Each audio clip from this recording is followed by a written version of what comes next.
The Spies Who Loathe Me. Why other spy franchises despise James Bond. And why Bond still tops Mission Impossible, Bourne, and what about George Smiley? Or even Jack Ryan. Yeah, let's go take a look.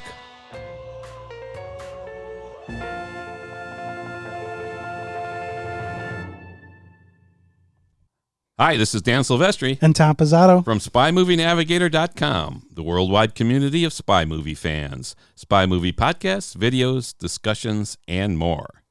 If you like our podcasts, please give us a 5-star rating on iTunes and in Google Play. That helps us a lot. Like us on Facebook, follow us on Twitter, and on Instagram too. And when you have feedback, an idea for a podcast, something you want to say, just click the red button on our website that says send us a voicemail, or send us a message from our Facebook page, and we may include it on our show. Every other spy movie franchise loathes and despises James Bond 007 and the EON Productions' 50-plus years of success. Why?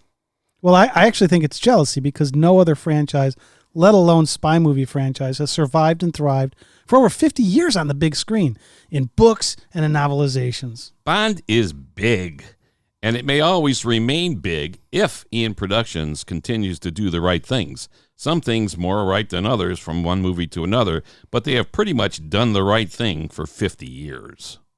In 1962, the movie franchise took its first big steps with Dr. No.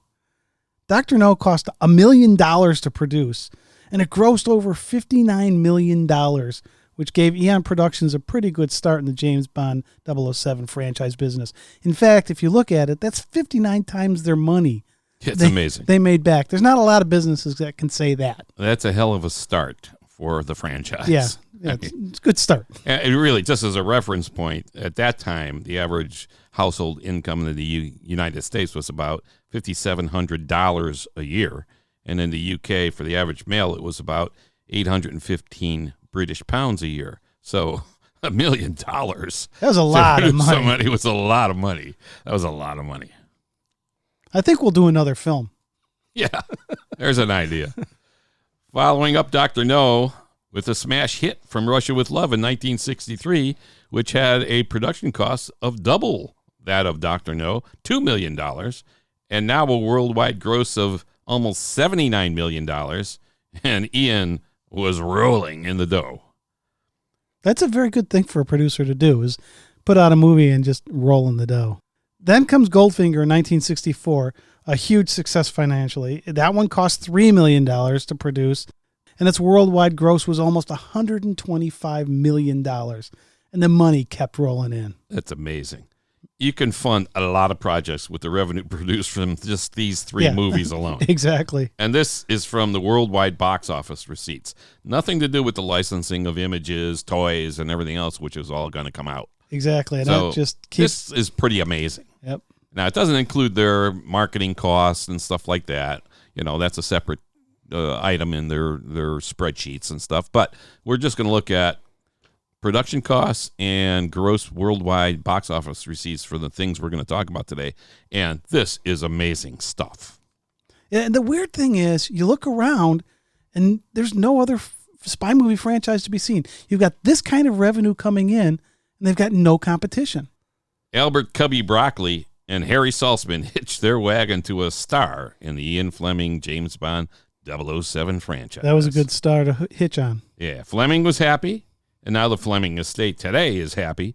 And 24 James Bond 007 movies later, long out of Fleming material, the franchise may have suffered some stomach issues at times, but always relieved its indigestion with new, fresh content and writing, music, directorship, and a lot more. They're still going. And Bond 25 is on its way. No Time to Die. I was going to say, we're not going to call it Bond 25 anymore. We got to start calling it No Time to Die. No Time to Die. And what does that mean? We're going to find out. We're going to take a look at some of the numbers from the James Bond films. And we're getting this from the numbers.com, which they do all the movie numbers. So these are pretty accurate numbers. We just went through the first three movies, Dr. No, From Russia with Love, and Goldfinger. Thunderball continued the momentum with 141 million gross. And we're looking at domestic versus worldwide gross for a reason here. So Thunderball was 63 million domestic, 141 million gross. Then we move on to Live and Let Die and other movies as we're moving up the chain here, all the way up to Skyfall, which cost admittedly a lot, $200 million to produce. This is 2012. But that still was $30 million less than Quantum of Solace. Yeah, and it grossed worldwide $1.1 billion. That's with a B. That's with a B. And the domestic box office was $304 million. So we're going to talk about why this is key. Spectre, again, $879 million worldwide with $200 million domestic. So why is this important? We're going to talk about this in a second. James Bond has a worldwide appeal. We're going to look at some numbers from other movies that are trying to compete with Bond, and you'll see why this is a critical piece here. Ian Fleming wrote the Bond series based partially on some real stuff that he knew from his naval intelligence experience during World War II, and part on fantasy, his own fantasies. He imbued Bond with a lot of things that Fleming himself loved in life. Fine cotton shirts and linens and stuff of clothing, great drink, food, and women. Now, despite that worldwide appeal, not every movie made more money than the movie before it. Right. Yet, the money kept rolling in. There's not a single one of these that lost money. They all made a lot of money. Absolutely. Which is a pretty darn good thing. In the 1960s, every guy in the world could look at Bond longingly and try to emulate him. Come on. Who didn't look in a mirror and go, Bond, James Bond? Yeah, cool stuff. But it was hard to be Bond in real life and expensive. Well, it was easier for Bond to live an expensive lifestyle than the normal person. He was able to have the champagne, the caviar, the high-end cars. Yeah. Because he didn't pay for any of that. Yeah, nice that MI6 picked up the tab. Exactly. Yeah, for us real people, a little tougher. A little tough. Yeah, but the entire montage of what Bond was very appealing. Men wanted to be like him, and women wanted to be with him. Well, nonetheless, the women portrayed in the films were very strong women. We have a whole podcast on Bond and women and how strong they are. Let's start with the Bond woman. Honey Rider? Honey Rider from Dr. No, played by Ursula Andress. One of my favorites. Yeah, how could it not be? Does any spy movie fan not have emblazoned in their brain Honey Rider walking out of that water in that bikini? However, she was still a very strong character. She meets Bond on the beach, and she's been collecting those shells. She sees Bond, and she goes for her knife at her left side. He says, "I promise you, I won't steal your shells." To which she quips, "I promise you, you won't either." Yeah, I love that. It's a great line. And she's going for her knife. Exactly. She's like, I'm not some little cupcake here. I can hold my own. Right. So she later tells Bond how she once killed a man who raped her by putting a poison spider in his bed at night. Okay, she's tough. She's tough. She's tough. And we actually see a poison spider in Dr. No with the tarantula. Yes. And what's happening in other spy movie franchises so Absolutely far at nothing. that time? I mean, nothing. Nothing was challenging Bond. TV shows came out in the 1960s as a result of Bond's success. Mission Impossible, The Avengers, and more, all capitalizing on the tremendous interest in spies, particularly Bond. There were plenty of spy movies before Bond, going back to The 39 Steps in 1935, which was considered the first spy movie, and we have a whole podcast on The 39 Steps, and dozens of movies in between and since. But there were no real franchises to challenge Bond. No. Basically, EON Productions had a monopoly of sorts on the spy genre, and audiences just loved everything that they put out. As you heard, some films did better than others in the worldwide box office, but they made money 24 times so far. That's a good run. Damn good. And Craig's movies have done rather well, with Skyfall topping the $1 billion mark, and all of Craig's movies together, Casino Royale, Quantum of Solace, Skyfall, and Spectre, have grossed over $3 billion at the worldwide box office. Billion, yeah. And when you get to those numbers, it doesn't matter that the costs go up. As long as you're able to get those kind of numbers out of it, you can keep the cost escalating. And the cost really did escalate under the Daniel Craig Bond. Yeah, I mean, since 62 to Spectre, which was 2015, they grossed $7 billion, but the 4 Daniel Craig movies grossed $3 billion of the 7. Yeah, that's a good percentage. Just the last 4 movies they did. That's pretty good. And again, the franchise competition is where? There is no franchise competition. So Enrico Fermi, he was a physicist, and actually he's really responsible for the nuclear age in a lot of ways. He once commented about the possibility of the universe just teeming with life. There was all these formulas and things about our galaxy has got 10,000 planets, probably with intelligent life and everything else. And Enrico Fermi said, if that's true, where is everybody? It's the same here. Where is everybody? There's nobody coming These in guys to try are to raking in hundreds of millions of dollars, and everyone else is sitting around going, wow, that's good. I'm going to make another movie of some other kind. Now, it did help, though, that they had the Fleming books to go off of. Oh, absolutely. There was a known commodity, and the Fleming books were very popular. They were popular in the U.S. because President Kennedy loved From Russia with Love, put it on his top 10 best books. And, yeah, they had a known commodity already. So, okay, that's something. Yeah, he got the character. Now, they didn't stick to most of the books. Yeah. When they did the movies. And you look at the movies versus the books, just like, hey, they took a lot of liberties. They took pieces of one, put it in another. Even Dr. No with Quarrel dying, and Dr. No, well, that didn't happen. Right, exactly. And they had to do the, it happened in the book, but now the later movies, he in the other books later on, he's still in it. Yeah. Right. But he's dead here. They killed him off in the first movie. In the first movie, he's dead. So anyway, yeah. Sure. George Smiley, Rupert Davies, made an appearance in 1965 in The Spy Who Came In From the Cold, based on John le Carré's novel. Then James Mason played George Smiley in 1966's The Deadly Affair, which was an adaptation of the novel Call for the Dead. Then Gary Oldman, who I thought was terrific, plays Smiley in Tinker Tailor Soldier Spy in 2011. A franchise threat? No, wasn't so, and isn't so. Tinker Tailor grossed worldwide of about $82 million in 2011, while the Bond's Skyfall in 2012 grossed $1.1 billion. Heck, Bond's second movie in 1964, From Russia with Love, grossed worldwide box office sales of almost $79 million. So no threat here to Bond. Smiley, he loathes Bond as well.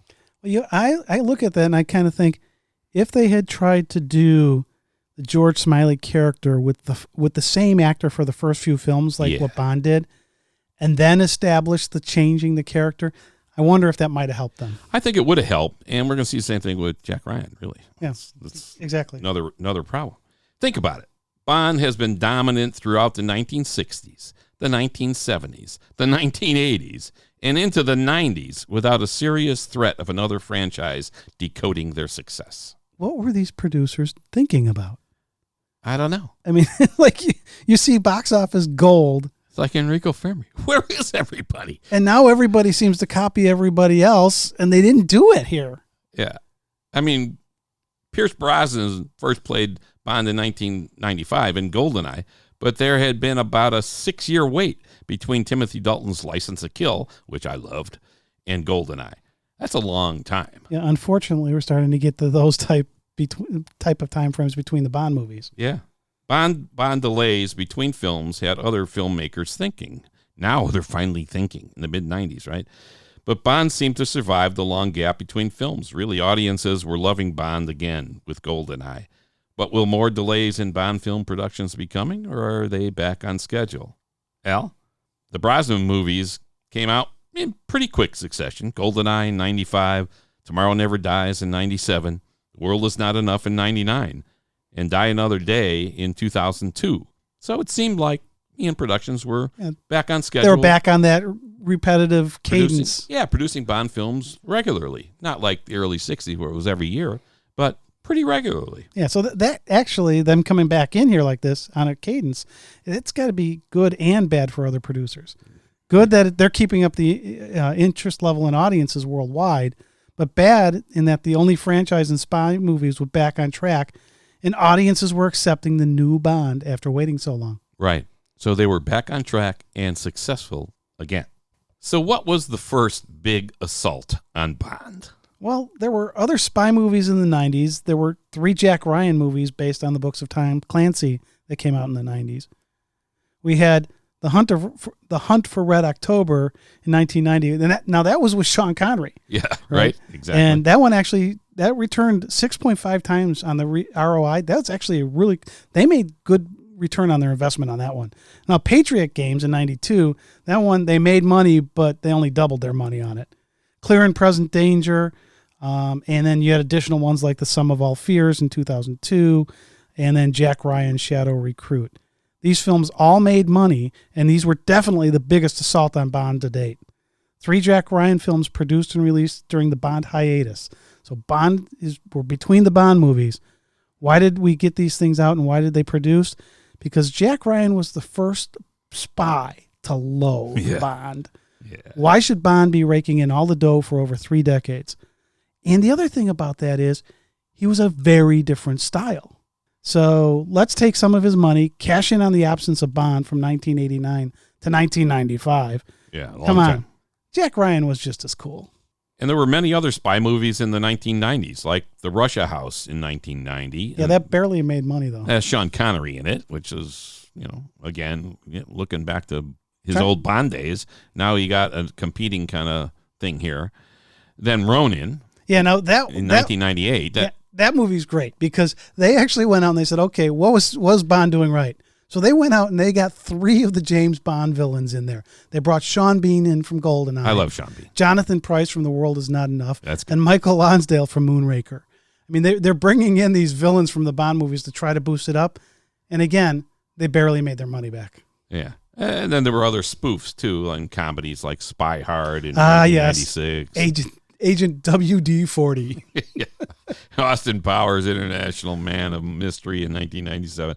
But none of these amounted to any kind of assault on Bond. Although the Austin Power movies actually made 4 times their money back. They made good money. And that was actually better than any of the Brosnan James Bond films, except for GoldenEye. Yeah. And they made money, but again, most domestic. Yeah, absolutely. And we're going to talk about why that's important. And don't forget, Jason Bourne comes out in this time frame as well. When Mission Impossible 1 came out in 1996, it was a single movie, of course. That was the first one. Yeah, but it was also based on the TV show. So they actually had something they could go with. They had the masks. They have the lit fuse. They have the, this tape will self-destruct. Yeah, that's true. Right? So they had some basis to go off of, but they didn't have storyline to go off of. Right, yeah. They didn't have what Fleming offered EON Productions. Like, here, we give you a whole bunch of stories in the beginning. But, yeah, so it's there. It's not yet a threat because it was a single movie, but it came out between GoldenEye, 1995, which was a hit, and Tomorrow Never Dies in 1997. So here in 96, you get the first Mission Impossible assault on Bond, and there's like, let's try this out. So it was pretty good timing to launch the Mission Impossible test balloon. Will it do well? Will people take to it who liked the television show in the 60s? Would the 2-year stint of the Impossible Mission Force television redo from October of 88 to September of 90 carry over interest in the Mission Impossible movie? Would it do well enough to want to do another one? These are the questions. It's like, hey, let's put it out there. Producers were finally getting it, that there's big money. Maybe there's money in spy movies. There's big money in these spy business. This is pretty good. But hey, it was a casino play. It was a risk, but it was a risk worth taking. Yeah, the dollars are too big not to do it. Yeah. I mean, again, first they were building on a foundation that was a solid, I thought, like you said, a solid foundation, Tom, in the 60s from the television show. Audiences loved that show. So did I. That was good. Yeah, that was a great show. I watched it all the time. Couldn't wait till the next episode. So they had a somewhat known commodity, but like you said, they didn't have the storylines really all ready to go. But this was good thinking. Much like Albert Broccoli and Saltzman had a pretty good, well-known commodity in Fleming's Bond novels, Yet they were books, really, and not really television or movie productions yet. So they had a big leap to get from the pages of the book to the screen. Although they did do that TV show, the Casino Royale TV show, back in 54, I think it was. Oh yeah. Oh, that one special Casino Royale thing with Barry Nelson. Yeah, that was he played Jimmy Bond. Jimmy Bond, an American card shark, Jimmy American Bond, spy, Jimmy Bond. Yeah, that was something. That was an interpretation. Yeah. Mission Impossible featured a hot Hollywood actor in Tom Cruise. He was the main character, Ethan Hunt. They were going after Bond, but one step at a time. But let it be known that Mission Impossible 1 began a serious assault on Bond. Why? Because Ethan Hunt and the IMF team loathes Bond. Bond was unchallenged all these decades. Success and success. Billions and billions of dollars. Why was Bond untouched all of these years? Mission Impossible 1 was throwing down the gauntlet and cracking the spy movie success code, and they were pushing Bond around for the first time. That was the plan. But did the assault begin? Well, here's some Mission Impossible numbers. Again, we took them from the same source, the -numbers.com, who does all the movie numbers. And you'll see that this is a little different than other assaults on Bond. The first Mission Impossible movie, 1996, grossed $457 million with a production cost of about $80. That's a nice start. But the important part is $180 million of the 457 was domestic. That's a good ratio. The second Mission Impossible movie, Mission Impossible 2, in 2000, grossed $549 million worldwide, and only $215 of that was domestic. So that's exceptional as well. And it goes on from there. So you have now an assault on Bond where the numbers are pretty damn good. And then we'll go into additional numbers for them. When Mission Impossible 3 comes out, $397 million. Okay, it went down a little bit, but only $133 million of that was domestic. Ghost Protocol, $694 million. We're getting into Bond numbers here. With only $209 domestic. Mission Impossible Rogue Nation, $688 million. So that actually is a little bit down from Ghost Protocol. Yeah, not much. $195 million domestic. And then they got Fallout, which came out in 2018. Well, actually, what you just said there was interesting to me because the overall gross was down on Rogue Nation over Ghost Protocol. Yeah.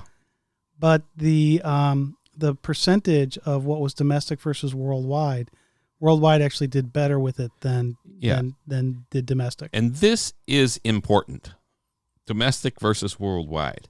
So when now Mission Impossible Fallout comes out in 2018, these are real Bond numbers. $787 million worldwide, $220 domestic. So like we were talking about, in 1996, Mission Impossible 1 launches dramatically with a worldwide gross of over $470 million. That's a little more than Bond's franchise's gross of their 20th movie. So this is the first Mission Impossible movie doing a little bit better than Bond's 20th movie. In other words, Mission Impossible was starting off big. When that fuse lit, the rocket it launched was loud, fiery, and smooth. Bond was looking over his shoulder at a contender, and the assault was on. With this great success, the IMF team continued to put the pressure on Bond with their second installment 4 years later with Mission Impossible 2. With this great success, the IMF team continued to put pressure on Bond with their second installment 4 years later with Mission Impossible 2, and that grossed over $549 million. And guess what? Mission Impossible had worldwide appeal. With only 39% of its box office receipts coming from the domestic U.S. for the first, and only a little over 37% for MI2. Okay, the IMF team is really kicking some ass. I mean, in fact, if we look at it in a couple different ways, it wasn't until Casino Royale, the first three Mission Impossible movies actually made more money in terms of gross than what happened with Bond. And if we look from 1996 with Mission Impossible, the pressure they're putting on, they actually have a higher return on their investment since 96 for the 6 movies than Bond has had for the 7 movies over that time period. Yeah. Yeah, so this is a real assault. This is the first serious assault with Bond-like numbers here, too, and sometimes eclipsing the Bond numbers. So between Mission Impossible 2 in 2000 and Mission Impossible 3 in 2006, and waiting for Bond to do something since 2002, here comes Jason Bourne, too, with the Bourne Identity, launched in 2002. Now, this was another series based on a book. Yes. Right, so this was based on Ludlam's trilogy, really the Bourne trilogy there. So it was another one of these spy things based off with a book's lineage, which actually helped them. Yeah, so if this new spy takes off, the assault on Bond could be on multiple fronts, and so harder to defend. The Bourne Identity is filling in gaps between Bond films and now Mission Impossible films. But the first Bourne, grossing only $214 million worldwide, with over 56% coming from domestic box office sales, was not as challenging. But before another Bond film comes out or another MI film comes out, the Bourne Supremacy is launched in 2004, grossing a respectable $311 million worldwide, maintaining, though, a high domestic box office of 56%. And they're still getting over a 3.5 times return on investment, so it's still very profitable to make these movies. Yeah, they're making money. It's not as much a worldwide appeal so far, with domestic gross lower than either of the first 2 MI films, but it's still an assault on Bond. And, of course, it's an assault on Mission Impossible as well.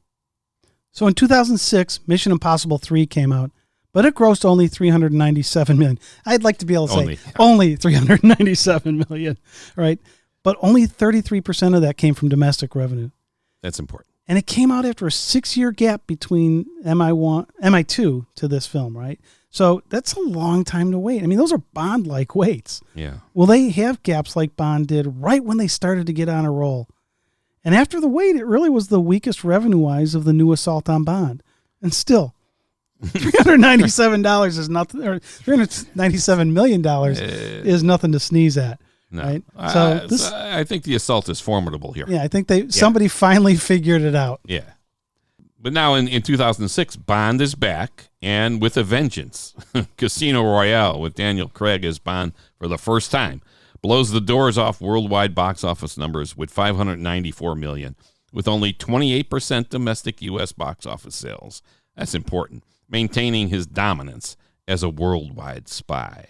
The Bourne Ultimatum, 2007, comes out between Casino Royale and the next Craig Bond film, Quantum of Solace, 2008, and during another 5-year wait for the next MI film. Come on, guys. You got to get these out quicker. Yeah. Even without the other spy franchises breathing down Jason's neck, the film grossing $444 million worldwide, with still a large, huge domestic percentage gross of over 51%, is doing okay, but not as much a challenge. But great timing again. Well, and it actually had the best return on investment of all the Bourne films. Yeah, that was a good one. I mean, it was a great entry, and at a perfect time in between all these other films. So the lack of competition here has certainly helped the gross for sure, but still not as big a worldwide appeal, but not bad on this outing. And Bond comes in with the 1-2 punch with Quantum of Solace in 2008, grossing $591 million worldwide. $591 million for one movie. Yeah. Wow. That's nice. And only 28% of that was domestic gross box office receipts. So still dominating the world of Spies. After another long wait of 5 years, Mission Impossible Ghost Protocol gets launched in 2011. But it is big in the worldwide box office, grossing over $694 million. Those are Bond numbers. With only 30% domestic. Yeah. So its worldwide appeal continues. That's really an important point. To assault Bond, you need to have worldwide appeal. It can't just be domestic. Domestic's not going to cut it. And Mission Impossible's proved 4 times they have worldwide appeal. But now we have to wait another 4 years before Mission Impossible Rogue Nation hits the screens. And it's time for Bond to lick his wounds and get stronger. But then in 2012, Bond explodes onto the screen with Skyfall. Skyfall. That's a great one. Bourne is right behind him with the Bourne legacy, but wait. There's More no more Matt Damon as Jason Bourne. Yeah. So Craig has 2 strong performances as Bond. Skyfall launches, and it smokes everything. I mean, this thing was hot. It grosses $1.1 billion. With only 27% of it as a gross domestic U.S. dollars. Boom. Bam. I mean, and He's back. And legacy flops. Not only are the dollars down, but they only doubled their money on it. I mean, still, they doubled their money on it, but not close to what they were doing before. Partly because Matt Damon was out of the story, and in part the dominance of Skyfall. It kind of like sucked the air out of everything else. The Bourne legacy grosses about $280 million worldwide, and 40% of that was domestic. The Bourne legacy, in my opinion and in our opinion, is that was their attempt to get out of the Bourne thing. And so they can continue on as a franchise with other stories that didn't have to necessarily involve Bourne running away from the same people who trained him not to get away and boom, boom, boom for all these movies. Well, you had the Ludlum trilogy, yeah, which was all about this agent with amnesia. Right. And they were trying to say, okay, can we keep the franchise going without the amnesia and that whole circle of what was happening there? Yeah. And the Bourne legacy showed that didn't work. That didn't work so well. So what did they do? They brought back Jason Bourne from one more later. Anyway, it's not over. The assault on Bond continues as the spies who loathe him continue their advance. While waiting another 4 years for a Bond film, Spectre, which will be released in 2015, Mission Impossible Rogue Nation is in the works, and they're on the same timing schedule for release of Spectre. So there's no resting for Bond during the 4-year wait. The IMF team is back and ready to kick ass again. They loathe Bond. So Mission Impossible Rogue Nation in 2015, it grosses the most of any Mission Impossible film to date. $688 million worldwide with only 28% domestic. Yeah, that's a huge worldwide appeal. Yeah. I mean, that's huge. But Bond, he's got his Kevlar suit on. Spectre grosses over $879 million with less than 23% of that coming domestic. But now Mission Impossible and Bond are close. The closest ever in gross receipts and the closest ever in worldwide versus domestic box office receipts. Wow.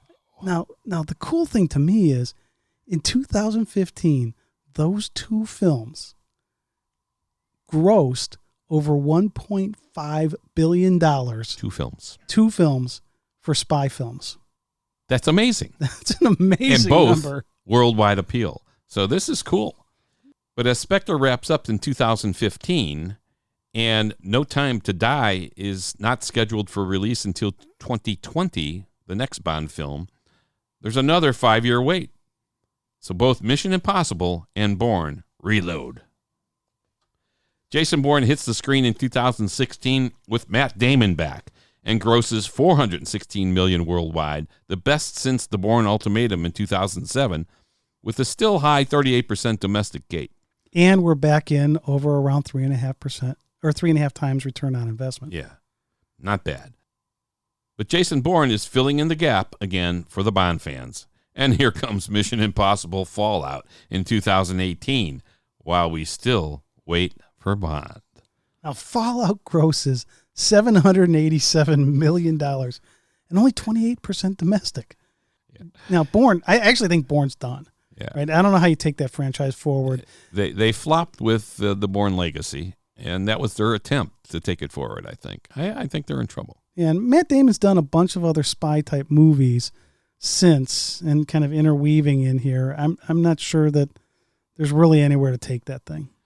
Yeah, $787 million for Fallout, though. Those are Bond-like numbers, and those are EON Productions got to be looking at that, thinking, "Holy cripe!" Yeah, there's only 2 Bond films that have made more. Is Ethan Hunt the spy who we loathe? Yeah. What is happening here? Is the loathing is a changing? Shift going on? And again, we wait for Bond 2020. In the meantime, Mission Impossible announces Mission Impossible 7 and Mission Impossible 8 will come out in 2021 and 2022, respectively. And I think that's a brilliant strategy for a couple things from a marketing perspective, but it also means they're going to keep Cruise involved in these as Ethan Hunt for as long as they can. And I'm the same age as Tom Cruise. I'm not in as good shape as Tom Cruise, but I'm the same age as Tom Cruise.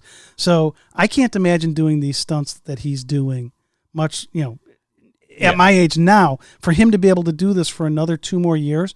But by getting those 2 movies out in a row, they can leverage Cruise as they do the handoff to whatever's going to be the next IMF lead. And that'll be their challenge, is how they're going to move from Cruise as Ethan Hunt to whatever. But announcing these now really puts the pressure on the Bond folks. Yeah, it's gonna be interesting thing to me too. Is are they going to keep it as this is the new Ethan Hunt, or because of the way the IMF was formed and the way the television show was, you could put somebody else in there. I'm thinking maybe he becomes the Phelps, director, the Phelps guy. You know, like, hey, he's going to run the whole show and let's hope he occasionally do some things. Let's hope he doesn't go bad. Yeah, right. You can't. Yeah, what's going to happen with Bond in No Time to Die? Is it going to be a major paradigm shift here? Is Bond really retired? Does Lashana Lynch really become 007? What will the franchise do? And what will it look like in 2020 plus? All of this while 2 more Mission Impossibles will be out, sucking in huge revenues, while Bond and his fans wait. So it's interesting to me that both films are going to have a paradigm shift in the early 2020s, right? You've got with what's going on with No Time to Die, or what's rumored to be going on. It's going to be interesting to listen to this podcast after it's all come out. Yes. Right. But with the rumors of what's happening in No Time to Die, and then what happens post Daniel Craig, and then you've got there'll be some gap there. And then you've got the same thing's going to be happening with Mission Impossible. It's going to be really interesting from the 2020 to 2025 timeframe. What happens to both of these franchises? Yeah, but in the meantime, you got Mission Impossible with their 7th and 8th movie maybe taking in $1.5 billion while we're waiting for Bond to figure out what they're doing next. Yeah, exactly. Which is it's just not so bad for the Mission Impossible folks. So as EON Productions figures out their next Bond strategy, one of the franchises who loathes this spy is challenging the Bond dynasty internationally for a spot at the top. Sometimes loathing just pays off.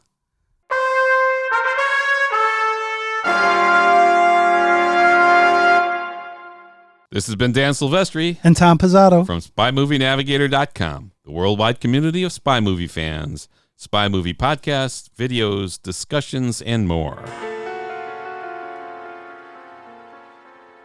If you like our podcasts, please give us a 5-star rating on iTunes and in Google Play. That helps us a lot. Like us on Facebook, follow us on Twitter, and on Instagram too.